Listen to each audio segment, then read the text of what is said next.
জান্নাতে যাওয়ার ইচ্ছা করলে পীরের কাছে যাও। পীরের কাছে যাওয়ার মাকসাদ হবে একটা, জান্নাতে যেতে চাই, পথ দেখাবে পীর, এজন্য তিনি মুর্শিদ। এই মুরিদ, নুনদার খাইতে হবে, গুনগান গাইতে হবে। আমি আমার জীবনটারে ওয়াকফ করে দিয়েছি আল্লাহ রসুল, আল্লাহ রসুলুল্লাহর আর অলিউল্লাহর দালালি করার জন্য। আমি ওনাদের দালাল হিসেবে যদি কবুল করে, আমার নামাজ টামাজ কিছু, হ্যাঁ, গাউসে পাকের মুরিদ যদি বলতে পারে এই মান রব্বুকা, মনকির নকির বলতে হবে মান রব্বুকা কেটা রে, আমার রব আব্দুল কাদের। মা দিনুকা, আরে দিন কোন হ্যায়? আব্দুল কাদের। সুবহানাল্লাহ বল। মান নবিউকা, বলে আব্দুল কাদের। মনকির নকির বলে এই জ্বালায় তো আমি কোনোদিন পড়ি না। আল্লাহ যে বলতে আল্লাহ এ কোন পাল্লায় ফালাই যাও, বলে কি মনকির নকি তুই ঘাবড়াই গেছিস, কি বলতিস কি? বলে ওরে বলতেছি তোমার পরিচয় মান রব্বুকা, ও বলতেছে আব্দুল কাদের। মা দিনুকা আব্দুল কাদের, মান নবিউকা আব্দুল কাদের। বলে তুমি জানো আমার বন্ধু, পরম চরম বন্ধু, সুবহানাল্লাহ বলে, আব্দুল কাদেরের ঘোড়ার ঘাসিয়ে, ও আব্দুল কাদের ছাড়া আমারও চেনে না।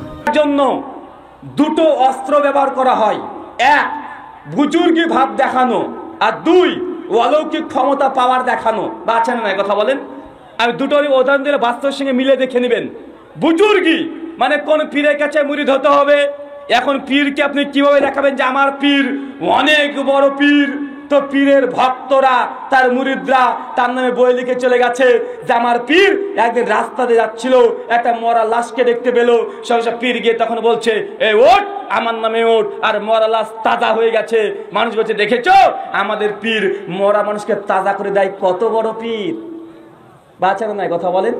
বলছে আমাদের পীর জানো কোনোদিন মসজিদে নামাজ পড়ে নাই। কেন রে ভাই? বলছে আমাদের পীর তার নিজের বাড়িতেই একটা জায় নামাজ পেতে দিত, ওর পরে আল্লাহু আকবার তাকবীর দিত, তারপরে জায় নামাজ হাওয়া পীর সাহেবও গায়েব হয়ে যায়। কেন? পীর নাকি মক্কা থেকে নামাজ পড়ে আসে। বাচ্চারা নাই কথা বলেন। আমাদের পীর এত বড় পীর। আল্লাহর নবী চলে গেছে মেরাজ করতে, যখন আল্লাহর নবী আল্লাহর সাথে সাক্ষাৎ করতে যাচ্ছিলেন, আর সেই সময়তে আল্লাহ নবী সাক্ষাৎ করতে যাচ্ছে আল্লাহর সঙ্গে, আল্লাহ নিজে আরশ থেকে নেমে আসছে যে আমার মাহবুব আমার সামনে এসেছে। আল্লাহ আরশ ছেড়ে দিয়ে নবীর কাছে যেতে যাচ্ছে, ওই সময় আল্লাহ নবী আল্লাহ সুবহানাহু ওয়া তাআলা অমনি পড়ে যাচ্ছিল, আর পীরানে পীর বড় পীর আব্দুল কাদের জিলানী আল্লাহর হাত থেকে খপ করে ধরে নিয়েছে। আমাদের পীর। বা আচানক কথা বলেন। মানুষকে ধোঁকা দেওয়া হচ্ছে, মানুষকে প্রতারণা করা হচ্ছে। এইভাবে মুসলমান সমাজের মধ্যে ইসলামী আকীদার নামে আজকে অইসলামিক কৃষ্টি কালচার ঢুকিয়ে দিয়ে মুসলমানের অন্তরের মধ্যে বক্তা পচা আকীদা প্রবেশ করিয়ে মুসলমানকে মুশরিক বানাচ্ছে। দাড়ি টুপি পরা এক শ্রেণী হুজুররা আছে না? কথা বলেন। আছে। ইবাদতের আর একটা অংশ আপনাকে বলবো, এবং ভয়ঙ্কর অংশটা। ইবাদত বুঝলাম আল্লাহর আদেশ গ্রহণ করা এবং বর্জন করা। এবার এই কথাটা মনে রাখেন, গুরুত্ব দিয়ে মনে রাখেন। বিশেষ করে আমার চাচার বয়সে যারা আছেন, আজকে কি বার? বুধবার। কাল বাদ দিয়ে জুমাবারে ইমাম সাহেব দেন কোরআন মাজিদ একটা আয়াত পাঠ করবে, সূরা গাশিয়া আয়াত নাম্বার 2, 3, 4 আয়াত পাঠ করবে। কান খাড়া করে শুনবেন, আর বাংলা মানেটা মনে রাখেন। হুজুর এটাই পাঠ করবে। আল্লাহ সুবহানাহু ওয়া তাআলা বলছেন আমিলাতুন নাসিবা, এক শ্রেণীর ইবাদত গুজার বান্দা আছে যারা ইবাদত করে করে ক্লান্ত হয়ে গেছে। কি হয়ে গেছে বলেন? আমিলাতুন নাসিবা, ইবাদত করে করে এত ইবাদত করেছে, ইবাদত করে করে ক্লান্ত হয়ে গেছে, পরিশান্ত হয়ে গেছে। আল্লাহ তারপরে আয়াত 3 নম্বরে বলছে তাসলা নারুন হামিয়া, আমি আল্লাহ ওই বান্দাকে ধরে জাহান্নামে নিক্ষেপ করব। কথা মনে আল্লাহর বুঝতে পারছেন না ভাই? এই কথাটা আমার নয়, এটা আল্লাহর কথা, আমার জবান থেকে বের হচ্ছে। তাই এই কথা আল্লাহ বলেছেন। 1400 বছর ধরে কোরআন মাজিদ আয়াতে এইভাবে আছে। আল্লাহ বলছেন কিয়ামতের মাঠের কথা, আমিলাতুন নাসিবা, এক শ্রেণীর ইবাদত গুজার বান্দা আছে যারা ইবাদত করে করে আমল করে করে ক্লান্ত হয়ে গেছে, পরিশান্ত হয়ে গেছে। আল্লাহ বলছেন তাসলা নারুন হামিয়া, আমি আল্লাহ সেই ব্যক্তিকে ধরো জাহান্নামে নিক্ষেপ করব। তার মানে বুঝতে পারছেন যে কিছু কিছু ইবাদত আছে মানুষকে জাহান্নামে নিয়ে যাবে। কোথায়? কথা বলেন।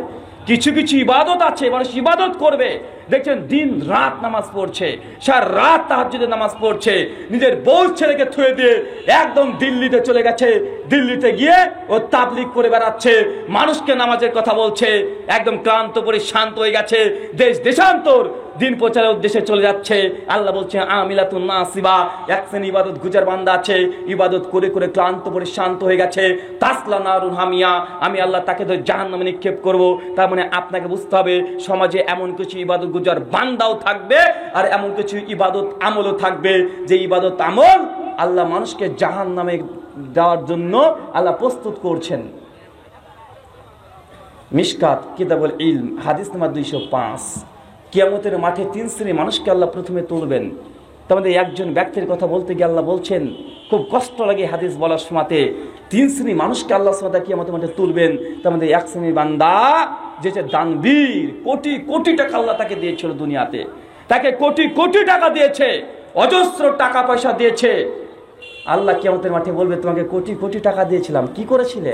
ও গর্ব করে আল্লাহ, আল্লাহ তুমি যে ওনাকে টাকা দিয়েছিলে এমন কোনো বান্দা নেই যে আমার কাছে চাইতে এসেছে আর আমি তাকে দিই নাই। দেখো আমি মসজিদ করেছি, মাদ্রাসা করেছি, আমার নামে আছে দুনিয়াতে, তুমি দেখে নাও। এইভাবে হাদিসে নেই, জাস্ট ব্যাখ্যা করলাম। আল্লাহ তাআলা, আল্লাহ আমি মানুষকে দান করতে করতে আমি নিঃস্ব হয়ে গেছি। আল্লাহ সুবহানাহু বলবে, আনতা কাযাবতা, তুমি মিথ্যা কথা বলছো, তুমি আমাকে খুশি করার উদ্দেশ্যে দান করো নাই, তুমি তো দান করেছিলে। মানুষ তোমাকে দানবীর বলবে জাস্ট এটা শোনার জন্য। অতএব যেটা চেয়েছো দুনিয়াতে পেয়ে গেছো। তোমার নামে মাদ্রাসা আছে, তোমার নামে মসজিদ আছে, তোমার নামে খানকা আছে, তোমার নামে এতিমখানা আছে, সবাই তোমাকে দানবীর বলে। ফেরেশতাকে আল্লাহ বলে, ফেরেশতা এই ব্যক্তিকে জাহান্নামে নিক্ষেপ করো। ফেরেশতাকে টেনে হিঁচড়ে টানতে টানতে উল্টো করে জাহান্নামে নিক্ষেপ করবে। ভাই কে জাহান্নামে যাচ্ছে? জেনাখোর, ঘুষখোর, মদখোর, মাতাল, দাগাবাজ, প্রতারক না, দানবীর। দান করে করে সম্পত্তি শেষ করে দিয়েছে, তারপরেও তাকে জাহান্নামে যেতে হচ্ছে। তার মানে বোঝা যাচ্ছে দান করলেও মানুষকে জাহান্নামে যেতে হবে। সহিহ বুখারী যাকাতুল ফিতর হাদিস নাম্বার 1469, আল্লাহ নবী বলছেন, আস-সাদকাতু বুরহান, দান হচ্ছে দলিল। দান কি বলেন তো ভাই? দান হচ্ছে দলিল। কিসের জন্য?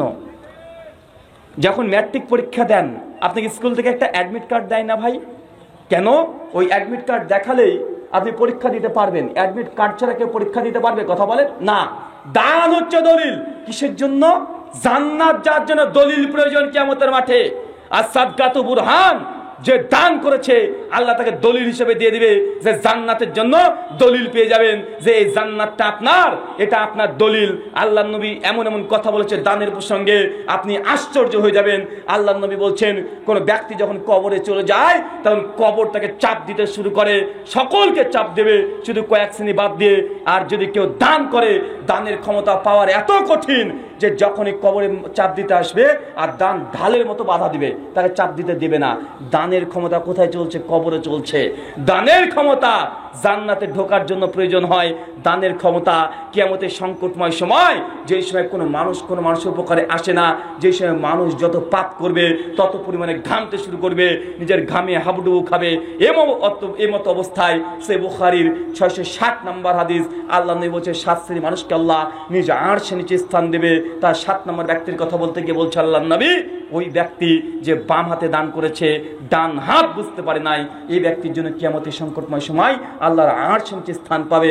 তার মানে আপনাকে বোঝানোর চেষ্টা করলাম ভাইজান, একটু আগে মিশকাতের 205 নম্বর হাদিস বলেছি, দান করে একজন ব্যক্তি জাহান্নামে যাচ্ছে।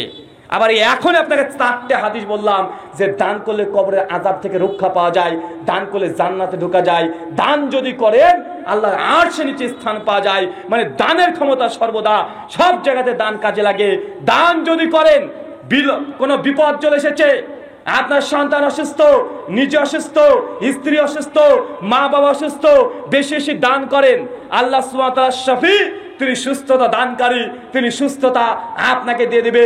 ওয়াল্লাহি আল্লাহর কসম করে বলছি, যেই দিন এই বাংলাদেশে ঢুকছি হঠাৎ করে ফোন আসছে, এই ভাই আমার পাশে বসে আছে, কেবল বাংলাদেশে পার করেছি আধা ঘন্টা হয় নাই, 10 তারিখে এই মাসের আধা ঘন্টা পার হয় নাই, 12:30টার দিকে কল আসছে আমার ভাগনা হয়েছিল তার 2 দিন আগে আইসিইউতে ভর্তি ছিল, আমাদের লোকাল যে হসপিটাল আছে সেখান থেকে তাকে একদম পাঠিয়ে দিচ্ছে, তাকে আর বাঁচানো সম্ভব নয়, ডাক্তার ছেড়ে দিয়েছে 3 দিন আইসিইউতে ছিল, 3 দিন।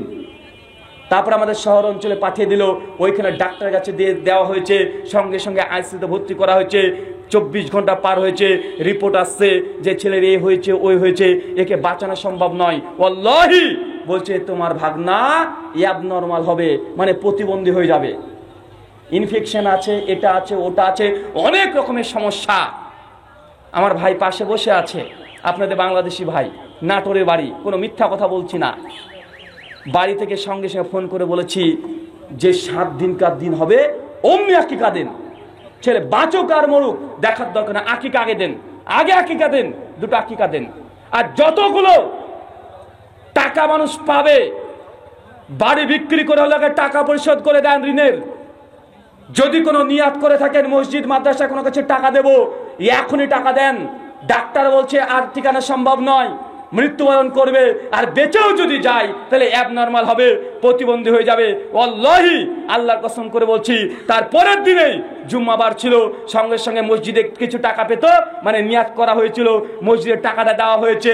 সেই দিনই শুক্রবার জুম্মার দিন 8 দিন পূর্ণ হয়ে গেল, ওই দিনেই সঙ্গে সঙ্গে আকিকা 2টো দেওয়া হয়ে গেল। ছেলে মানুষ ছিল, এই জন্য যত দান পারে সাদকা পারে, আমার বাড়ির পরিবার 5 পয়সা করে উপকার করতে পারবে? কথা বলেন, আপনার আবেগ দিয়ে 5 পয়সা উপকার করার ক্ষমতা আছে? কোনো ক্ষমতা নাই।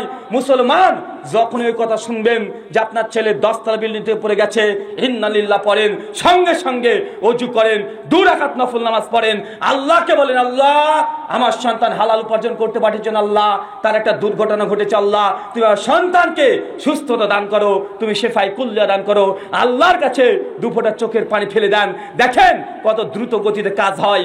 শুনবেন 10 তলা থেকে পড়েছে, আল্লাহ যে চান তার বিন্দু পরিমাণে ক্ষতি না করতে পারে কি পারে না? কথা বলেন।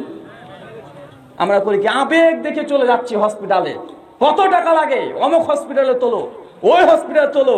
আপনি তোলেন, আপনাকে নিষেধ করছি না, তবে মাত্র 5টা মিনিট আল্লাহকে দেন, আল্লাহকে বলেন আল্লাহ আমার সন্তান আজকে এই অবস্থায় হয়েছে, আল্লাহ আমি তোমার কাছে কাঁদছি। 2 ফোঁটা চোখের পানি ফেলেন, ওইদিকে 20 লক্ষ টাকা যদি খরচ করতে হতো আপনার সন্তানের জন্য, আল্লাহ 20,000 টাকার মাধ্যমে সমাধান করে দিতে পারে কি পারে না? কথা বলেন।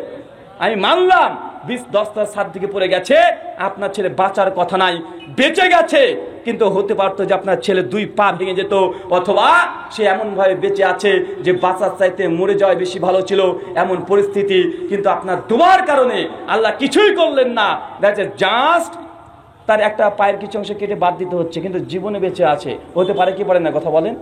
আমি একদম অলৌকিকভাবে বলতে চাচ্ছি না যে তার কিছুই হলো না, আল্লাহ চাইলে পারে, তারপরেও দেখাচ্ছে যে না কিছু একটা হয়েছে, কিন্তু আপনাকে বিশ্বাস করতে না, এর চেয়ে বেশি কিছু হতে পারতো। তাই আপনাকে 2টো জিনিস বোঝানোর চেষ্টা করলাম যে সাদকা দান, এটার অনেক বড় ক্ষমতা, অনেক বড় পাওয়ার। যার যত রকমের সমস্যা আছে আল্লাহর রাস্তায় দান করবেন, ইনশাআল্লাহ আল্লাহকে দোয়া করেন, আল্লাহ সমাধান দেবেন, নিশ্চিত দেবেন। সেই বুখারী আল্লাহর নবী তিনি বলছেন, কোন ব্যক্তি যদি এই দুনিয়াতে আল্লাহর জন্য একটা আল্লাহর ঘর নির্মাণ করে, আল্লাহ জান্নাতে তার জন্য একটা ঘর নির্মাণ করবে। কেউ যে দুনিয়াতে একটা আল্লাহর নামে মসজিদ তৈরি করে দেয়, বাইতুল ফিল জান্নাহ, আল্লাহ জান্নাতে তার জন্য ঘর তৈরি করবে। দুনিয়াতে যদি আপনি ঘর তৈরি করেন, কার? আল্লাহর ঘর মসজিদ। মসজিদ কারো পৈতৃক সম্পত্তি নয়, এটা আল্লাহর ঘর, বাইতুল্লাহ, আল্লাহর ঘর। আপনি আল্লাহর ঘর নির্মাণ করবেন, আল্লাহ জান্নাতে আপনার জন্য ঘর নির্মাণ করবে। এটা কোনো ছেলে খেলামির কথা নয়। সুনান ইবনু মাজাতে আসছে, একজন সাহাবী বলছে, আল্লাহর নবী যদি আমি, ইমাম হাজার আসকানি ফাতুল বাড়ির মধ্যে নিয়ে এসেছে ব্যাখ্যা করতে গিয়ে, যে একজন ব্যক্তি সম্পূর্ণ মসজিদ তৈরি করতে পারে নাই, সম্পূর্ণ মসজিদ পারে নাই, আল্লাহ নবী বলছে পায়রার খোপের মতো যদি একটা তুমি অংশীদার হতে পারো, তারপরেও আল্লাহ তোমার জন্য জান্নাতে বৃহত্তর একটা ঘর উপহার দেবে। আপনার জন্য গোটা মসজিদ তৈরি করতে হবে সামর্থ্য নাই, যদি পায়রার খোপের সমান জায়গারও দাম দিতে পারেন, 5 খান যদি ইটের দাম দিতে পারেন, 1 বস্তা যদি সিমেন্টের দাম দিতে পারেন, আল্লাহ সুবহানাহু ওয়া তাআলার প্রতি যদি ইখলাস নিয়াত যদি বিশুদ্ধ থাকে, আর আল্লাহকে ভয় করে জান্নাতে ঘর যদি চান, আল্লাহর নবী এই কথা বলে দিয়েছেন। কিন্তু মুসলমানকে যখনই নিজের ঘরের কথা বলা হয়, নিজের ঘরকে কিভাবে তৈরি করবে এই জন্য সবসময় ব্যস্ত। কিন্তু আল্লাহর ঘর, এখানে আমরা অনেক সময়তে টাকা চাইতে গেলে যদি বলা হয় যে ভাই আপনার নামে 5,000 টাকা ধরা হয়েছে, মসজিদে 20 লাখ টাকার কাজ আছে, 5,000 টাকা আপনার কাছে মনে হচ্ছে পাহাড়ের সমান ওজন। ভাই আছে না নাই কথা বলেন? আছে ভাই। আমি টাকা চাইতে আসি নাই, আর আমার অভ্যাসও নাই টাকা চাও। আমি জিন্দগিতে টাকা চাই না, আর আমি টাকা তুলতে পারিও না, এটা আমার কাজও নয়। জাস্ট আপনাকে এই কথা বলে গেলাম। আপনার সভাপতি সাহেব, আজকের আয়োজক কর্তৃপক্ষ বলছে মেয়েদের জন্য 2 তলাতে মসজিদ করা হচ্ছে, তাদেরকে সালাত আদায় করার সুযোগ করে দেন। আপনার মেয়ে সালাত আদায় করবে, আপনার স্ত্রী সালাত আদায় করবে, আপনার প্রতিবেশীরা সালাত আদায় করবে, আমার স্ত্রী ছেলে মেয়ে সালাত আদায় করতে আসবে। কথা বলেন? আপনারা পড়বেন, আপনাদের সম্পত্তি একবার করে দিবেন। কিয়ামত পর্যন্ত মসজিদ যতদিন থাকবে, আপনার বাপ মা যদি কবরে থাকে, বাপ মার মাগফিরাতের জন্য আপনি যে দান করেন, আপনার পিতামাতা কবর থেকে আযাব মাপ পাবে কি পাবে না? কথা বলেন? আমরা বাপ মা মারা গেলে করি কি? খানা দিই 10 লাখ 1 লাখ 2 লাখ টাকা খরচ করে। মানুষ এতই বোকা, খানা দিচ্ছে, খানা দিয়ে 5 পয়সা লাভ আছে? মানুষ খানা খাবে, পেট ভরেছে, যাওয়ার সময় গিবত করতে করতে যাবে, ডালের ঝাল হয়নি, মাংসটা যেন কেমন একটা মনে হলো, মানুষ এই করতে করতে যাবে, 2 দিন পর সব শেষ। কিন্তু আপনি যদি আল্লাহর ঘরে মসজিদে যেন টাকা ব্যয় করে দেন বাপ মার জন্য, কবরের মধ্যে বসে বসে, ভাই বলতো নাকি পাবে কি পাবে না? অবশ্যই পাবে। আয়োজক কর্তৃপক্ষ কারা আছে? ছেলেরা আছে না ভাই? চাদর পাঠিয়ে দেন, চাদর পাঠিয়ে দেন। বসে আছেন কেন? চাদর আমি বলে দিয়েছি যা বলার। ভাই চাদর চাদর চাদর চলে যান, চাদর চলে যান, 8-10 জন চলে যান, পরিবেশ নষ্ট করবেন না। ভাই আমার টাকা তোলা আমার অভ্যাস নাই, জাস্ট তারা যাচ্ছে। আপনার কাছে যদি হালাল টাকা থাকে, হালাল যাদের কাছে হালাল টাকা আছে তারা দিবেন। 1 টাকা থাকলে দেন, 1 টাকা থাকলে দেন, আর হালাল না থাকলে দেওয়ার দরকার নেই। ইনশাআল্লাহ আল্লাহ সুবহানাহু হালাল টাকাকে 1 টাকাকে 1000 টাকা পরিবর্তন করে দিতে পারে কি পারে না? কথা বলেন? পারে। তো আপনারা কেউ খালি হাতে দেবেন না, সবাই একদম 2 মিনিটের মধ্যে, বেশি সময় না, কারণ আলোচনা আমরা আলোচনা কিছু অংশ এখনো বাকি আছে। আপনাদেরকে এই উদ্দেশ্যে বলছি যে ভাইজান আপনারা দ্রুত এই কাজটাকে আগে কমপ্লিট করেন, তারপরে প্রশ্নোত্তর পর্ব আছে। আপনারা যারা হালাল টাকা আছে হালাল টাকা দেন, বারবার বলছি ভাই 2-4 জন হবে, এগোতে 1/2 ঘন্টা লাগবে। কই কমিটির ছেলেরা কই? আরে 10-12 জন পাঠিয়ে দেন। এত বড় মসজিদকে 3 জনে পারবে? 3-4 জনে? 10-12 জন চলে যান ভাই। পেছন থেকে 2-3 জন এমনি ওঠেন তো ভাই, দায়িত্ব নিয়ে ওঠেন।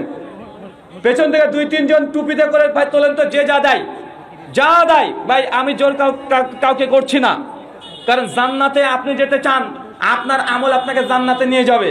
আপনাকে জোর করে আপনার কাছে টাকা তোলার জন্য আমি এটা বাধ্য করি না, আর আমি মনেও করি না এটা যে আপনাকে জোর করে জান্নাতে ঢোকাতে হবে। আমাদের কাজ ফাযাক্কির ইন্নামা আনতা মুযাক্কির লাস্তা আলাইহিম বিমুসাইতির। আল্লাহ বলেছেন তোমাদের কাজ শুধু সত্য কথাগুলো মানুষের কাছে পৌঁছে দাও, দারোগা রূপে তোমাদেরকে পাঠাই নাই, আপনার কাছে জোর করে আমরা চাইতে আসি নাই। যার যতটুক সামর্থ্য সেই ততটুক দিক। আল্লাহ সুবহানাহু ওয়া তাআলা এই কথাগুলো বোঝার তৌফিক দান করো, সকলে পড়ি আল্লাহুম্মা আমিন। ভাই আগামী কাল বাদ দিয়ে জুমাবার আসতে কি আসছে না? কথা বলেন? জুমাবার আসছে না ভাই? জুমার দিন মুসলমানদের জন্য একটা ঈদের দিন। কিসের দিন? কথা বলেন? জুমা। এটা মুসলমানদের জন্য ছোট ঈদ। কি ঈদ? কথা বলেন? ছোট ঈদ। এই জুমার দিনকে মুসলমানদের জন্য আল্লাহ ইবাদতের দিন হিসেবে তৈরি করেছে। জুমা প্রসঙ্গে জাস্ট একটা হাদিস বলবো, সহিহ বুখারী কিতাবুজ জুমা, হাদিস নাম্বার 929। কত? কথা বলেন? হাদিস নাম্বার 929। আবু হুরায়রা রাদিয়াল্লাহু তাআলা আনহু হাদিসের রাবী, তিনি বলছেন যে জুমার দিন ফেরেশতা মণ্ডলী অপেক্ষা করে। জুমার দিন কোন মুসল্লি সর্বপ্রথম মসজিদে উপস্থিত হচ্ছে, যে মুসল্লি জুমার দিন প্রথম উপস্থিত হবে, আল্লাহ সুবহানাহু ওয়া তাআলা ফেরেশতারা তার জন্য একটা লাল উট কুরবানি করলে যত নেকি হয়, আল্লাহ তার আমলনামায় তত নেকি লিখে দেন। ভাই কথা বুঝতে পারছি না ভাই, তাড়াতাড়ি টাকা তুললে তারা চলে যাবে।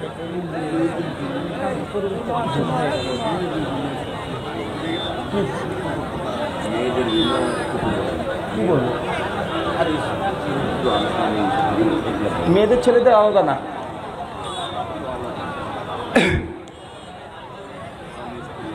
ভাইজান আচ্ছা, মুসলমানদের সমস্যা এটা, যখন টাকার কথা বলেছে দেখেন মানুষ কিন্তু উঠতে শুরু করেছে, মানুষ শুনছিল। এই জন্য আমি এটা পছন্দও করি না। বরঞ্চ আপনাদের উচিত যদি টাকা কালেকশন করা প্রয়োজন হয় তাদের স্বতন্ত্র যেসব আলোচক আছে টাকা তোলা স্পেশালিস্ট, কারণ আপনি যদি কানের ডাক্তারকে দিয়ে চোখের অপারেশন করান বিপদ আছে না নাই কথা বলেন? ও তো কান তো ভালো হবে না, লাস্টে কানা করে দিয়ে চলে আসবে। তো ভাই এই কাজ আমার না, আর আমি কখনো করিও না। তো আপনাদেরকে জাস্ট একটা হাদিস বলে আলোচনা শেষ করব। একটা হাদিস দিয়ে, যে জুমার দিনে আল্লাহর নবী তিনি বলছেন যে মসজিদের প্রত্যেক গেটে গেটে ফেরেশতা মণ্ডলীকে আল্লাহ নিযুক্ত করে দেন শুধুমাত্র এটা দেখার জন্য যে কোন সাহাবী কোন ব্যক্তি কে প্রথম জুমার মসজিদে আসছে, যে প্রথম জুমার মসজিদে পা দিতে পারবে জুমার নামাজের জন্য। আল্লাহর নবী বলছেন একটা লাল উট কুরবানি করলে যত নেকি হয় আল্লাহ সুবহানাহু ওয়া তাআলা তার আমলনামায় তত নেকি লিখে দেন। ভাই আমরা মানে আমাদের এই হাদিসটা যেন মনে হচ্ছে না যে আমার জন্য কত বড় অফার। বা একটা লাল উটের দাম কত আপনাদের বাংলাদেশে? জি কত দাম? প্রায় 70-80 1 লক্ষ টাকা দাম। তার মানে প্রত্যেক জুমার দিনে 1 লক্ষ টাকা উপার্জন করার মতো আল্লাহ সুবহানাহু ওয়া তাআলা আপনাকে অফার দিচ্ছে। মাসে 4টে কমপক্ষে জুমা পান। যদি আপনি জুমার দিনে প্রথম মুসল্লি হতে পারেন তো কমপক্ষে 4 লক্ষ টাকা উপার্জন করার মতো আল্লাহ আপনাকে পরিস্থিতি তৈরি করে দিচ্ছে। কিন্তু মুসলমান আমরা মসজিদে গিয়ে সত্যি লাল উট দেখতে পাই না, এই জন্য আমাদের মসজিদে যেতেও চাই না তাড়াতাড়ি, বরং সর্বশেষ মুসল্লি আপনি হন। বা আছে না নাই কথা বলেন? আল্লাহ নবী বলছেন যে প্রথম মুসল্লি হবে তার জন্য উট কুরবানি করলো যত নেকি তত নেকি, মানে 1 লক্ষ টাকার ব্যাপার। আজকে যদি আমাদের ইমাম সাহেব মসজিদ এই আলোচনা সভা থেকে ঘোষণা দিয়ে বলে দেয়, শুনুন আগামী জুম্মার দিন যারা আমাদের মসজিদে প্রথম আসবেন প্রথম ব্যক্তির জন্য একটা মুরগি উপহার দেওয়া হবে, এই ঘোষণা যদি আজকে করে দেয়, সামনে জুম্মার দিনে দেখবেন মসজিদে একদম ভোরবেলা থেকে মানুষ লোড হয়ে আছে। থাকবে কি থাকবে না কথা বলেন? আজকে যদি ঘোষণা করা হয় যে জুমার দিন যে মুসল্লি প্রথম জুমাতে পা দেবে তার জন্য একটা মুরগি উপহার দেওয়া হবে ফ্রিতে, সামনে জুমাতে দেখবেন মানুষের একদম ভোরবেলা থেকে এসে বসে আছে, কারণ সে একটা মুরগি পাবে। কিন্তু আল্লাহ নবীর হাদিস কেউ যদি প্রথম যায় একটা লাল উট পাবে। আমরা মুসলমান ওই লাল উট দেখতে পাই না, এই জন্য আমরা মুরগি দেখতে পাই, এই জন্য আমরা যাব মসজিদে। আর যেহেতু উট দেখা যায় না এই জন্য যেতেও চাই না, অথচ কিয়ামতের মাঠে আল্লাহ আপনাকে এই উট দেখিয়ে দেবে। ভাই দেখাবে কি দেখাবে না কথা বলেন? আগামী জুম্মাতে যদি আপনি প্রথম মুসল্লি হন আপনার আমলনামায় একটা উট লেখা হবে, যদি দ্বিতীয় মুসল্লি হন আপনার জন্য গরু লেখা হবে, তৃতীয় মুসল্লি যদি হন আপনার জন্য ছাগল লেখা হবে। এইভাবে ফেরেশতা মণ্ডলী লিখতে শুরু করে, শেষ করবে কখন? যখন খতিব সাহেব একদম মিম্বারের উপরে দাঁড়াবে, খুতবা শুরু করবে, ফেরেশতা মণ্ডলীর খাতাটাকে বন্ধ করে দিয়ে সঙ্গে সে মুসল্লিদের মধ্যে বসে পড়বে। মানে এই হাদিস প্রমাণ করে যে জুম্মার দিন আপনাদের সঙ্গে ফেরেশতারা সে মসজিদে অবস্থান করবে, আপনাদের সঙ্গে খুতবা শ্রবণ করবে, সালাতে অংশ নেবে। মুসলমান আমরা বুঝতে পারি না ভাইজান, কিয়ামতের মাঠে এই উট আপনি দেখতে পাবেন ইনশাআল্লাহ, যদি নিয়াত এবং ইখলাস বিশুদ্ধ হয় এই উট আপনি পাবেন ইনশাআল্লাহ। ভাই বলুন তো আগামী জুম্মার দিনে আমরা কারা কারা লাল উট নিতে চাই? কারা কারা হাত তোলেন? কে কে নেবেন লাল উট? 1 লক্ষ টাকা দাম। আপনার মনে মুখে হাসি আসতে পারে যে মসজিদে উঠ না, জি না, উট পাবেনই নিশ্চিত। ইহকালে না পেলে আপনাকে পরকালে আল্লাহ দেবেন, এটা আল্লাহ নবীর ওয়াদা। আল্লাহ নবী যতগুলো কথা বলেছেন আজ পর্যন্ত কোনো বিজ্ঞানী কোনো সায়েন্টিস্ট কেউ ভুল প্রমাণ করতে পারে নাই। এই হাদিসও সেই বুখারীর হাদিস, বিন্দু পরিমাণ সন্দেহ নেই। লাল উট পাবেন ইনশাআল্লাহ। বা আগামী জুম্মার দিনে প্রথম মুসল্লি হব, কথা বলেন? 1 নাম্বার না হতে পারলে 2 নাম্বার হতেই হবে, লাল উট নিতেই হবে। 1 লক্ষ টাকা যার দাম। আল্লাহ সুবহানাহু ওয়া তাআলা তুমি কবুল করো, সকলে পড়ি আল্লাহুম্মা আমিন। যে কথা বললাম প্রথমে আমাকে আমল করার তৌফিক দান করো, তারপর আপনাদের সকলকে আমলের জীবনে বাস্তবায়ন করার তৌফিক দান করো, সকলে পড়ি আল্লাহুম্মা আমিন। ভাই প্রশ্ন উত্তর হবে, আপনারা থাকবেন না চলে যাবেন? কিছু প্রশ্ন উত্তর আছে, যদি আপনারা না চান আমরা জোর করি না, এখনই ওয়ামা আলাইনা পড়ে আমরা বিদায় নিয়ে নেব। আর যদি বলেন না প্রশ্ন উত্তর হবে, তো এখনো কিছুটা সময় আছে, প্রশ্ন উত্তর দিয়ে ইনশাআল্লাহ শেষ হবে। জি প্রশ্ন উত্তর পড়েন। বিশেষ একটা ঘোষণা, অনেকে ফোন করেছিলেন যে আমার লেখা নতুন 4টে বই বের হয়েছে, কোথায় পাবেন? আসলে বইগুলো আজকে সঙ্গে নিয়ে এসেছে, আমাদের প্রকাশনের লোকও এসেছে। স্টেজের ডান দিকে আছে। জি, কোন দিকে? হ্যাঁ, ওই বাইরে আছে। ও আচ্ছা, ডানে আছে, একদম স্টেজের কোণাতে আছে। টোটালে 8-10টা বই আছে। তো মূলত 4খানা বই নতুন বের হয়েছে। তার মধ্যে একটা বই মহিলাদের মসজিদে গিয়ে নামাজ পড়তে পারবে কি পারবে না, বা এটা নিয়ে ঝামেলা আছে না নাই, কথা বলেন। মেয়েরা মসজিদে গিয়ে সালাত আদায় করতে পারবে কি পারবে না, বিভ্রান্তি নিরসন, এই সময় একটা বই রচনা করা হয়েছে। যারা বলে পারবে না তাদের দলিলের জবাবও দেওয়া আছে। আর আমরা কেন জায়েজ বলি, তার পক্ষে 30-এর অধিক দলিল পেশ করা হয়েছে, প্রত্যেকটা রেফারেন্স ভিত্তিক। 2, ফিতরা টাকা দিয়ে হবে না খাদ্য দ্রব্য দিয়ে হবে? ভাই, এটা নিয়ে মারামারি আছে না রোজার মাসে? এটার ওপরে স্বতন্ত্রটা বই রচনা করা হয়েছে। আর একটা বই লেখা আছে হাত কোথায় বাঁধবেন, বুকের উপরে না নাভির নিচে। এটা নিয়ে আমাদের হানাফি ভাইদের মধ্যে আর আহলে হাদিস ভাইদের মধ্যে অনেক সমস্যা দেখা দেয়। আরটা আছে রফুল ইয়াদাইন কি মানসুখ। আর একটা বই আছে আহলে হাদিস হানাফি মাযহাব ইখতিলাফ নিরাসান। 35টা মাসালার সমস্যা সমাধান করা হয়েছে আহলে হাদিসদের সঙ্গে হানাফিদের যে মতবিরোধগুলো হয়। আর একটা বই আছে নেক আমল এবং ফজিলত। আর একটা বই আছে মৃত ব্যক্তির জন্য জীবিতদের করণীয় এবং বর্জনীয়। এই শিরোনামে সব বইগুলো ওই ডান দিকে পাবেন। সেটা 2টো সেটে বিক্রি করছে প্রকাশনীর লোক, ওখান থেকে নিতে পারবেন। জি, শুকরিয়া। প্রশ্ন পড়েন। আসসালামু আলাইকুম। প্রশ্ন, আবু তোহা আদনান সৌদি আরবে গিয়ে জান্নাতের সুঘ্রাণ পেয়েছে, তাহলে তিনি কি জান্নাতি? এ সম্পর্কে জানতে চাই।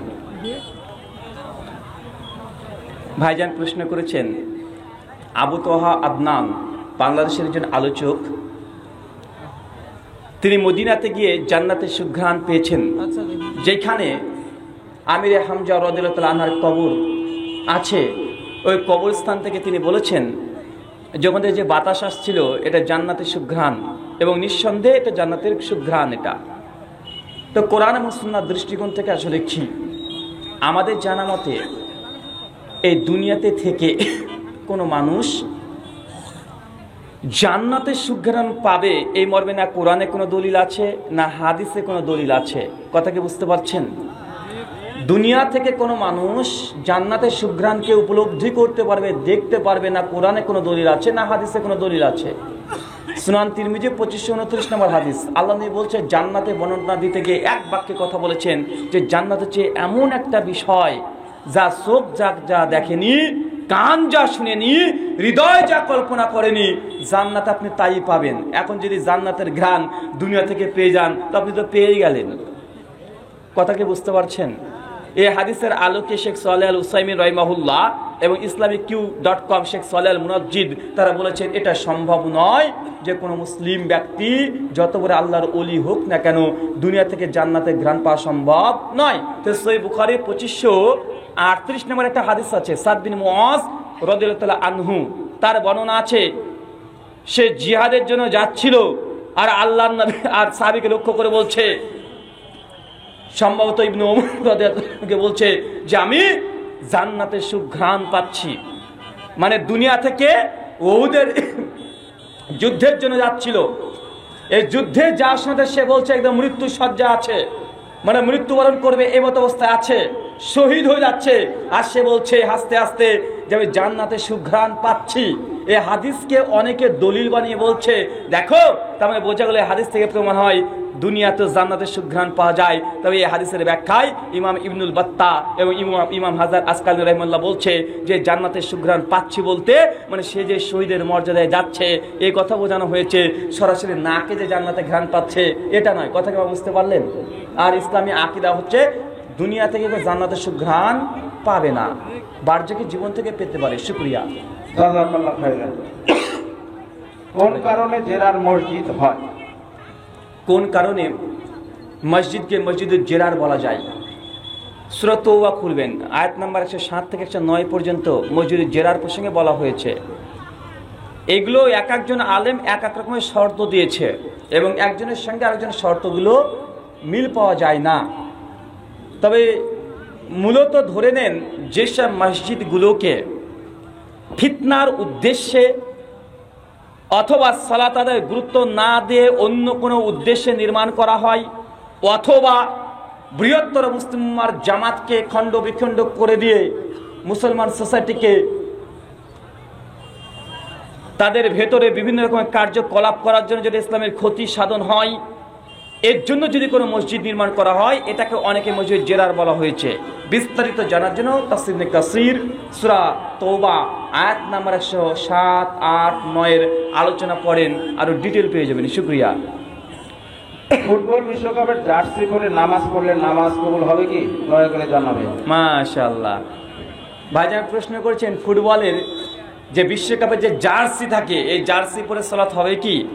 জার্সিতে করে যদি ছবি মূর্তি না থাকে, পরিষ্কার পরিচ্ছন্ন থাকে, নাপাক যদি না লাগে, তাহলে সালাত ইনশাআল্লাহ হবে। সূরা আরাফ আয়াত নাম্বার 26 আল্লাহ বলে দিয়েছেন সালাতের সময় সবচেয়ে উত্তম পোশাক পরতে। উত্তম পোশাক মানে নতুন পোশাক নয়, সর্বাধিক উত্তম পোশাক পরে আল্লাহর সামনে উপস্থিত হওয়ার কথা আছে। এখন দেখেন জার্সিটা কি। শুকরিয়া। জামালপুরে বাবা ও ছেলে মিলে 18 লাখ টাকা খরচ করে ব্রাজিল বাড়ি বানিয়েছে, এদের সম্পর্কে কোরআন ও হাদিস থেকে কিছু নসিহত করুন। ভাই, আপনাদের প্রশ্ন আজীব আজীব, যে আপনাদের কোনো এক গ্রামে 18 লক্ষ টাকা খরচ করে ব্রাজিল কোয়ালিটির বাড়ি করেছে, মানে রংটার সাথে ব্রাজিল পতাকা নাকি? ব্রাজিল পতাকা। সুনান আবু দাউদ কিতাবুল লিবাস হাদিস নাম্বার 4031 আল্লাহর নবী তিনি বলছেন, মান তাশাব্বাহু বিকওমি ফাহুয়া মিনহু। যে ব্যক্তি যার আনুগত্য অনুসরণ অন্ধভক্ত হবে, কিয়ামতের মাঠে আল্লাহ সুবহানাহু ওয়া তাআলা তাকে তার সঙ্গেই তুলবে। এখন আপনি যদি তাদেরকে এত আদর্শ আইডল মনে করে যদি এটা করেন, আপনার যদি ভালোবাসা তার সঙ্গে থাকে, তো কিয়ামতের মাঠে আপনি যাকে আপনার নেতা মনে করছেন সমস্যা নেই, আপনি তার সঙ্গে থাকবেন, আপনার ভালোবাসার মানুষের সঙ্গে। আমরা মুহাম্মদ রাসূলুল্লাহ সাল্লাল্লাহু আলাইহি সাল্লামকে ভালোবাসি, আমরা তার সঙ্গে থাকতে চাই। শুকরিয়া। আসাদুল্লাহ আল গালিসার ও আব্দুর রাজ্জাক বিন ইউসুফের বিভক্তির কারণে মাযহাবী ভাইয়েরা আমাদের বিভিন্ন কথা বলে ঠাট্টা বিদ্রুপ করে। গালিসার ও ওস্তাদজিকে আবারও এক মঞ্চে দেখতে চাই, আপনি কিছু একটা ব্যবস্থা করুন। আমিও দেখতে চাই, ব্যবস্থা আল্লাহর কাছে দোয়া করেন। 3, যেসব মাযহাবী ভাইরা এটা নিয়ে বলে যে আহলে হাদিসদের মধ্যে দল হয়ে গেছে, আব্দুর রাজ্জাক পন্থী আর ডক্টর গালিব পন্থী, এটা ভুল কথা। যদি এটাই হয় তাহলে আমাদের হানাফি ভাইদের মধ্যে মোটেও কম দল নাই। একটা হানাফি, দেওবন্দি, বেরলভি, জামাতে ইসলামী বা আছে না নাই, কথা বলেন। আবার তাবলিগ জামাত, আবার তাবলিগের মধ্যে দুটো ভাগ, সাতপন্থী, জুবাইরপন্থী। সাতপন্থীকে জুবাইরপন্থীরা এয়ারপোর্টে ধরে পিটিয়ে একদম হত্যাবন্ধ করে দিয়েছে, আছে না নাই, কথা বলেন। এরপরে পীরের মধ্যে গেলে তো আরও ভাগ আছে, চরমনাই, এনাকপুরি, জৌনপুরি, রাজারবাগি, দেওয়ানবাগি, আটরশি, ফুলতুলি, ফুরুফুরা, আছে না নাই, কথা বলেন। তো সবাই তো এগুলো হানাফি। এখন আহলে হাদিসদের মধ্যে দুটো সংগঠন হয়ে গেছে, বা আব্দুর রাজ্জাক বিন ইউসুফ সংগঠন ছেড়ে দিয়ে চলে গেছে, এটা কি দল, কথা বলেন। একজন ব্যক্তি সংগঠনে ছিল, সে করছে না। একজন ব্যক্তি সংগঠনে ছিল, সে করছে না, এটাকে আলাদা দল তৈরি করেছে। আব্দুর রাজ্জাক বিন ইউসুফ কি কোনো সংগঠনের কোনো এখন আমিরে জামাত না, সে মাদ্রাসা আছে, মাদ্রাসা নিয়ে তার কাজ চালাচ্ছে। তা আহলে হাদিসদের মধ্যে কোনো দল তৈরি হয়নি। আর যদি হয়, তাদের ব্যক্তিগত কিছু মনোমালিন্য হতে পারে, তাদের আকীদা মানহাজ একদম পারফেক্ট আছে। একে অপরকে শত্রু যদি মনেও করে, তাদের আকীদা মানহাজের মধ্যে কোনো বৈপরীত্য নাই। কিন্তু আমাদের হানাফি ভাইদের মধ্যে বৈপরীত্য আছে না নাই? কিছুদিন আগে দেখছি আলাউদ্দিন জিহাদি ইনায়তুল্লাহ আব্বাসীকে বলছে মূর্খ জাহেল, দুজনই হানাফি। ইনায়তুল্লাহ আব্বাসী বলে দিল অমুক ব্যক্তি কাফের, যে ঈদে মিলাদুন নবী মানে না, তার বোধ তালাক, যেমন তেমন তালাক না, অটো তালাক। আর এত পরিমাণে ও তালাকের ফতোয়া দেয়, মানে শুধুমাত্র এ কাফের, ও কাফের, এ তালাক, ও তালাক। আমি তো বক্তৃতা শোনাই বন্ধ করে দিয়েছি, কবে নাজদারি তার বক্তৃতা শুনে আমার বউটা অত তালাক হয়ে যায়। কারণ কি কি কারণে যে তালাক হয়, মানে এ ঈদে মিলাদুন নবী মানে না, এর বউ তালাক, এ হাজির নাজির মানে না, ওর বউ তালাক, মিজানুর রহমান আজহারী, ও কাফের, এ কাফের, ও কাফের, ও কাফের, সবাই কাফের, আর সবার বউ তালাক হয়ে যায়। আমি এই জন্য বক্তৃতা শুনি না, কখন আমার বউটা তালাক হয়ে যায়। তো ভাই, তাদের মধ্যে তো কম দল নাই। ভাই এগুলো আসলে মুসলমান উম্মার ঐক্য নষ্ট করার জন্য কিছু মানুষের এগুলো চক্রান্ত। আল্লাহ সুবহানাহু ওয়া তাআলা তুমি হেফাজত করো, সকলে পড়ি আমিন। জাযাকাল্লাহ খাইরান। জান্নাতের চাবি সালাত, জান্নাতের চাবি লা ইলাহা ইল্লাল্লাহ, কথা দুইটি কি সহিহ হাদিস দ্বারা প্রমাণিত? মিফতাহুল জান্নাহ আমাদের প্রচলিত যে হাদিস, সুনান তিরমিজি 4 নম্বর হাদিস, কিতাবুত তাহারাতের। এই হাদিসের প্রথম অংশ যঈফ। কথা কি বুঝতে পারছেন? জান্নাতের চাবি সালাত, এই হাদিস সহিহ নয়। জান্নাতের চাবি কালেমা, এটাই সহিহ। শুকরিয়া। জাযাকাল্লাহ খাইরান। গণক আলেম বলেছেন যে দাড়ি এবং চুলেতে কলম করা যাবে, এই মর্মে দলিলও দেখায়, এ বিষয়ে কি দলিল আছে কি? সুনান তিরমিজিতে একটা বর্ণনা আছে, যুদ্ধের ময়দানে প্রতিপক্ষকে ভয় দেখানোর জন্য বুড়া মানুষটা যদি চুলকে রাঙিয়ে কালো করে নেয় তাহলে সেটাকে অনুমোদন আছে। এটা সুনান তিরমিজি বর্ণনা। ইমাম তিরমিজি হাদিসকে গরীব বলেছে, আল্লামা নাসিরুদ্দিন আলবানী যঈফ বলেছে, শাইখ শুআইব আরনাউত হানাফি মাযহাবের তিনিও হাদিসটাকে যঈফ বলেছেন, ইমাম দারানি হাদিসকে যঈফ বলেছেন, ইমাম যাহাবি হাদিসকে যঈফ বলেছেন। এই হাদিস সহিহ নয়। কথা কি বুঝতে পারলেন? চুলদাড়িকে কালো করা যুদ্ধের ময়দানে প্রতিপক্ষকে ভয় দেখানোর জন্য, এই হাদিস সুনান তিরমিজির রিওয়ায়াত সহিহ নয়। জমহুর মুহাদ্দিসগণ এই সনদকে যঈফ বলেছে। আর সুনান নাসাই, আবু দাউদ, নাসের 5078 এবং 79 নম্বর হাদিস আল্লাহ নবী বলেছে, কোন ব্যক্তি যদি তার চুলদাড়ি, সাদা চুলদাড়িকে কালো খিজাব দিয়ে রাঙিয়ে ফেলে সে জান্নাতে যাবে না, জান্নাতে সুঘ্রাণও পাবে না, জান্নাতে যাবে না। মুসান্নাদ আব্দুর রাজ্জাক ইবনে আবি শাইবা একাধিক হাদিস বর্ণনা আছে। 11 জন সাহাবীর আমল পাওয়া যায়, তাদের দাড়ি যখন সাদা হয়ে যেত তারা এই ভাইয়ের মতো মেহেদি কালার করে লাল করে নিত। ইসলামে দাড়িকে, সাদা দাড়িকে লাল করার কথা আছে, কালো করা হারাম। কথাটা বুঝতে পারছেন? কালো করা হারাম। শুকরিয়া। জনক ব্যক্তির একটি ঘর কবরের উপর আছে, আর ওই ঘরে সালাত আদায় করলে কি সালাত হবে? সহিহ হাদিস দিয়ে ব্যাখ্যা করুন। সুনান ইবনে মাজাহ কিতাবুজ জানাইজ হাদিস নাম্বার 965, আল্লাহ নামাজ পড়ো না, মানে যেখানে কবর আছে ওখানে নামাজ পড়া জায়েজ নাই, হারাম, সবার ঐক্যমতে হারাম। কবরস্থানে সালাত আদায় করা যাবে না। আচ্ছা, আপনারা যারা বই নিতে চান তারা ওই সাইডে আছে, ওখান থেকে নিয়ে নিতে পারেন। বেশি মানে হই হুল্লোড় করবেন না, আর ওঠানামা করবেন না। আর খুব বেশি প্রশ্ন নাই, অল্প কিছু প্রশ্ন আছে। শুকরিয়া। জান্নাতের চাবি, এক মসজিদ থেকে আরেক মসজিদের দূরত্ব সর্বনিম্ন কত হতে হবে?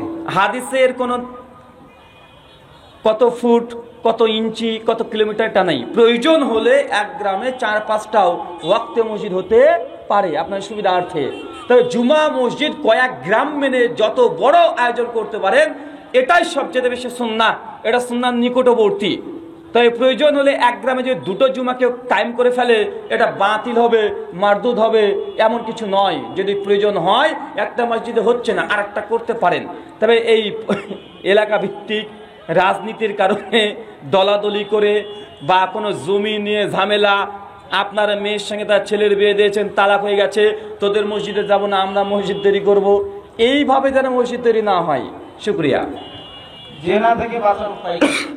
জেনা থেকে বাঁচার উপায় কি? এটা আমাদের যুবক ভাইদের সমস্যা। আর জেনা করা এখন সহজ বর্তমানে প্রেক্ষাপটে। কারণ আগে জেনা করার জন্য অনেক কষ্ট করতে হতো, এখন আর কষ্ট করতে হয় না। হাতে মোবাইল থাকলেই জেনা করা যায়। যায় কি যায় না? কথা বলেন। ভিডিও মোবাইল আছে, মোবাইলের মধ্যে ভিডিও কল করে আপনার গার্লফ্রেন্ড যে আছে বা গার্লফ্রেন্ড না, বিভিন্ন রকম এখন সেক্স ওয়ার্কার পাওয়া যায়। নাউজুবিল্লাহ মিন জালিক। সেক্স ওয়ার্কার মানে টাকার বিনিময়ে বিকাশে টাকা মেরে দিবেন, আপনার সঙ্গে সে নাংটা হয়ে নাচবে, আপনি যা করতে বলে ভিডিওতে তাই তাই করে দেখাবে। এরকম কত ভিডিও সোশ্যাল মিডিয়ায় ভাইরাল হয়ে গেছে। আর যুবকরা এই ফাঁদে পড়ে গেছে, ভিডিওতে দেখে তাদের নিজেদের যৌনতাকে তা নিবারণ করার চেষ্টা করছে। দুনিয়ার অবস্থা কত ভয়ঙ্কর দেখেছেন। সূরা বনী ইসরাঈল আয়াত নাম্বার 32 আল্লাহ সুবহানাহু ওয়া তাআলা বলছেন, লা তাকরাবুজ জিনা, জিনা যে রাস্তায় আছে তার ধারে কাছে যেও না। এখন কিভাবে বাঁচবেন? এক, সোশ্যাল মিডিয়াকে কন্ট্রোল করেন। আপনার ফেসবুকে যেসব পর্ন সাইটগুলোকে লাইক দেওয়া আছে সবগুলোকে ডিসলাইক করে দেন। ইউটিউবে যেসব চ্যানেলগুলো থেকে খারাপ খারাপ কোনো ছবি ভিডিও আসে ওগুলোকে ব্লক মেরে রেখে দেন। গুগল ক্রোমকে আপনি এটাকে দেখতে হবে, বিভিন্ন জায়গাতে যেগুলো পর্ন ছবিগুলো চলে আসে সবগুলোকে ব্লক আগে মারতে। এটা আপনি পারেন, আমি পারবো না, এটা আপনার কাছে থাকে। কথা কি বুঝতে পারছেন? যত গার্লফ্রেন্ডের সম্পর্ক আছে আজকে ব্রেকআপ করতে হবে, আজকেই ব্রেকআপ করতে হবে, আর আল্লাহ প্রতি ভরসা করতে হবে। আর বয়স যদি হয়ে যায় বিয়ে করেন, বিয়ে করার সামর্থ্য না থাকলে রোজা পালন করেন। সহিহ বুখারী মুসলিমের একাধিক হাদিস। শুকরিয়া। বাংলাদেশে প্রচলিত তাবলিগি জামাত পবিত্র কোরআন ও সহিহ হাদিসের আলোকে বৈধ কি? পবিত্র কোরআন এবং হাদিসের আলোকে প্রচলিত তাবলিগ জামাত সঠিক না ভুল? আমাদের তাহাকিক, আমাদের গবেষণা, প্রচলিত তাবলিগ জামাতের মধ্যে কিছু ভুলও আছে, কিছু সঠিকও আছে। তারা যেটা তাবলিগ করে ফাজেলে আমল, আমাদের গবেষণায় 60% এই বইয়ে ভুলে পরিপূর্ণ, প্রায় 60%। অনেক হাদিস জয়ীফ আছে, জয়ীফ তো আছে, জালও আছে। আর এমন কিছু ঘটনা আছে যে মুসলমানদের আকীদাকে নষ্ট করে দেয়। তার জন্য তাবলিগ করতে হলে কোরআন দিয়ে তাবলিগ করে। সূরা মাইদা আয়াত নম্বর 67, সহিহ বুখারী হাদিস নম্বর 3461। আল্লাহ নবী বলেছেন, বাল্লিগু আন্নী ওয়ালাউ আয়া, আমার একটা কথা যদি জানা থাকে তুমি তাবলিগ করো। তাবলিগ করেন তো কিসের হতে হবে বলেন? কোরআন এবং হাদিসের। যদি কোনো বিশেষ বইয়ের তাবলিগ হয় এটা উচিত নয়। তাই তাবলিগ জামাতের স্বয়ং নিজেদেরই ইসলাহ দরকার আছে। যে তারা যদি ইসলাহ করে ফেলে এবং দিনকে নির্ধারণ না করে, 3 দিন, 40 দিন, 3 মাস দিন নির্ধারণ না করে তাবলিগ করার প্রয়োজন। তাবলিগ হবে 24 ঘন্টা। রাস্তাতে একটা লোককে বিড়ি টানতে দেখছেন, ওকে এখনই বলতে হবে বিড়ি খাওয়া হারাম, এটা হচ্ছে আপনার তাবলিগ। কথা কি বুঝতে পারছেন? তাবলিগের জন্য দিনক্ষণ ঠিক করতে হয় না। 3 দিন, 40 দিন কেন 4 বছর চলে যান যদি প্রয়োজন হয়, স্ত্রীর কাছে অনুমতি নিয়ে। কিন্তু আপনি যেটা মনে করছেন যে 3 দিন গেলে এই নাকি, 40 দিন গেলে এই নাকি, জীবন চিল্লা দিলে এই নাকি, এগুলো সব মিথ্যা কথা। তাবলিগ হবে 24 ঘন্টা। শুকরিয়া। নিজের বাবার কবরের উপর গোবর ফেলছে, কলা করে ফেলেছে, এই সম্পর্কে কিছু ময়লা ময়লা করে ফেলেছে, এই সম্পর্কে কিছু বলুন। নিজের পিতামাতার কবরকে, এক কথায় কবরকে কেউ যদি কোনো জিনিস রেখে দেয়, কবরকে যদি নোংরা করে দেয়, এটা উচিত কি নয়? সেই মুসলিম কিতাব জানাই হাদিস না 22, 23, 24, 25, 26 পর আছে। আল্লাহ নবী বলেছেন, তোমরা কবরের উপরে চলাচল করো না। কবরের উপরে কিছু রাখতে নিষেধ করেছে, চুনকাম করতে নিষেধ করেছে। নোংরা জঞ্জাল থেকে এগুলোকে রক্ষা করতে হবে। কবরের উপরে কিছু নির্মাণ করা যেমন নিষেধ, ওর উপরে চলাচল করা নিষেধ, ওর উপরে কিছু রেখে দেওয়া এটাও নিষেধ। রাখবেন না, যতটা পারেন পরিষ্কার পরিচ্ছন্ন রাখার চেষ্টা করেন। শুকরিয়া। আপনার নামের পূর্বে ব্রাদার কেন, বিস্তারিত জানতে চাই। আমার নামের পূর্বে ব্রাদার কেন, এই প্রশ্ন সব জায়গাতেই আসে। এমন কোনো প্রশ্ন তো দিই নাই যেখানে মানে আমার নাম প্রশ্নে জিজ্ঞাসা করা হয় না। কারণ আমরা জানি যে হুজুরদের নামের পূর্বে মাওলানা থাকে, আল্লামা থাকে, শায়েখ থাকে, হুজুর অনেক কিছু থাকে, পীরে কেবলা, তাছাড়া পীরে তরিকত, পীরে কামেল, অনেক কিছু লেখা থাকে। কিন্তু আমার নামের পূর্বে ব্রাদার কেন? আসলে প্রত্যেকটা দেশের এক একটা ট্র্যাডিশন আছে। আপনার বাংলাদেশে যেমন কারো দাড়ি থাকলে আগে বলে হুজুর, ভাই বলে কি বলে না কথা বলেন। আমাদের ইন্ডিয়াতে চলে যাবেন তো ওখানে আগে বলবে মাওলানা সাহাব, মানে দাড়ি দেখলে মাওলানা, ও মাওলানা পড়ুক আর না পড়ুক, দেখলে মাওলানা সাহাব খাইরিয়াত আগে জিজ্ঞাসা করবে। সৌদিতে চলে যান, ওখানে না মাওলানা বলে না হুজুর বলে, ওখানে চলে যাবেন ইয়া শায়েখ তাল, ইয়া শায়েখ, মানে সবাইকে শায়েখ বলে। আচ্ছা না কথা বলেন। তো আমাদের ভারতবর্ষে যারা অমুসলিম নন মুসলিমদের সঙ্গে ডিবেট বিতর্ক করে, নন মুসলিমদের সঙ্গে ইহুদি খ্রিস্টান নাস্তিকদের সঙ্গে ডিবেট করে বিতর্ক করে, একটা আমাদের একটা গ্রুপ আছে অল ইন্ডিয়া ডিবেট একাডেমি, ওইখান থেকে একটা টাইটেল দেওয়া হয়। যে মাওলানা আপনাদের বাংলাদেশে একটা টাইটেল আছে না নাই, মুফতি একটা টাইটেল, কারি একটা টাইটেল। তো যারা ডিবেট করে আমাদের ডিবেট যে সেন্টার আছে ওখান থেকে তাদের নামের পূর্বে ব্রাদার এই শব্দটা লাগানো হয়, মানে এটা জাস্ট টাইটেল। পবিত্র কোরআন আল্লাহ সুবহানাহু ওয়া তাআলা সূরা হুজুরাত সূরা 49 আয়াত নাম্বার 10 বলছেন, ইন্নামাল মুমিনুনা ইখওয়া, নিশ্চয়ই মুমিনরা মুমিনের ব্রাদার। কি কথা বলেন? মুমিনরা মুমিনের কি? একজন মুসলমান একজন মুসলমানের কি ভাই, এটা ইংরেজি করলে ব্রাদার। এখন বললেন হুজুর তার ইংরেজি কেন করলেন? বাংলাতে আরবিতে ইখওয়া বলবেন। আসলে এটা আমাদের ট্র্যাডিশন। আসলে আমরা ইংরেজি অনেক শব্দ ব্যবহার করি। এই বসে আছে, এটার নাম কি? কে বললো এটা তো ইংরেজি শব্দ? এটা বাংলাতে কেদারা বলতে হবে। কেদারা আপনার বাপ হয়তো জানতো না, এটার নাম কেদারা। হাতে এটার নাম কি? মোবাইল। এটা কে বললো মোবাইল? এটা দূরাভাষ। ওই যে আমরা শুনি আগে FM শুনতাম, ওটা কি? রেডিও। ওটা তো ইংরেজি। ইংরেজি না বেতার বলবেন। মানে আমরা অজস্র জিনিস আমরা ইংরেজি ইস্তেমাল ব্যবহার করি, এটা ভাষার এক ভাষা থেকে আরেক ভাষায় চলে আসে। তো আমাদেরকে এই টাইটেলটা দেওয়া হয়, এটা এমন কিছু নয়। মানে আমাদের ব্রাদার টাইটেল জাস্ট অমুসলিমদের সঙ্গে দাওয়াত ডিবেট প্রোগ্রাম করার জন্য দিতে হয়। এটা জাস্ট একটা কৌশল। কেননা যখন মাওলানা শুনবে একজন হিন্দু এসে আমার কথা শুনতে চাইবে না। আমি তো এখানে পাঞ্জাবি পায়জামা পরে আছি, আমি সাধারণত পাঞ্জাবি পাঞ্জাবি পরি না, আমি জামা প্যান্ট কোটই পরি। কথা কি বুঝতে পারছেন? আমার দেখবেন জামা প্যান্ট কোট এগুলোই পরি, কারণ এগুলো পোশাকটা একটা দাওয়াতের মাধ্যম। আমি যদি এখন হুজুর অবস্থায় জুব্বা হাব্বা পাগড়ি পরে চলে যাই, একজন হিন্দুকে দাওয়াত দিতে গেলে আগে হুজুর দেখে ও পিছন দিক দিয়ে চলে যাবে, হ্যাঁ, এ কিছু জানে না, মানে আপনার কথা শুনবেই না। আর যখন টাই কোট পরে আপনি চলে যাবেন, দাদা আপনার সঙ্গে কিছুক্ষণ কথা বলতে চাই, ও আগ্রহ প্রকাশ করে, সেই সময়তে আগ্রহ প্রকাশ করে 5 মিনিট 10 মিনিট শুনতে চায়। তাই আমাদের দাওয়াতি কৌশল হিসাবে এই টাইটেলগুলো দেওয়া হয়, কারণ আমরা যখন ভারতবর্ষে প্রোগ্রাম করি, যখন দেখে ব্রাদার রাহুল হোসেন বিভিন্ন ধর্মের ছাত্র, অটোমেটিকই 30 থেকে 40% নন মুসলিম হিন্দুরা অটোমেটিক চলে আসে। কথা কি বুঝতে পারছেন? ডাক্তার জাকির নাইক যখন আলোচনা করতো, সামনে দেখবেন 50% মুসলিম থাকলে 50% হিন্দু এবং খ্রিস্টানও থাকতো। কেন? যদি দাড়ি টুপি আছে, বড় জুব্বা হাব্বা পরে যদি ডিবেট বা আলোচনা করতো, ওখানে হিন্দুদেরকে খুঁজে পাওয়া যেত না। তার মানে পোশাকও ম্যাটার করে। এটা বাংলাদেশ থেকে আপনার প্রেক্ষাপট বুঝতে পারবেন না, যখন ভারতে চলে যাবেন তখন এটার গুরুত্ব বুঝতে পারবেন। কেন? স্থান ভিত্তিকও দাওয়াতের কৌশল পরিবর্তন হয়। যেমন মক্কায় ইসলামের দাওয়াত আর মদিনা ইসলামের দাওয়াত সমান নয়। সমান কথা বলেন না। আল্লাহ সুবহানাহু ওয়া তাআলা এই কথাগুলো বোঝার তৌফিক দান করো, সকলে পড়ি আল্লাহুম্মা আমিন। শুকরান। ইন্ডিয়ান মুসলিম কেমন একটু বর্ণনা দিন। আমাকে দেখে নেন, দুটো ছবি তুলে নিয়ে দেখে নেবেন, হয়ে গেল, এমনই। জি, এই এলাকা পোল্ট্রি শিল্প নির্ভর। এখানে এক বস্তা খাদ্য নগদে এক দাম আর বাকিতে আরেক দাম, অর্থাৎ নগদে ও বাকিতে বিক্রয়ের দামে পার্থক্য করা হারাম না কি? এটা নিয়ে উলামাদের ইখতিলাফ আছে, সৌদি উলামাদের মধ্যে ইখতিলাফ আছে।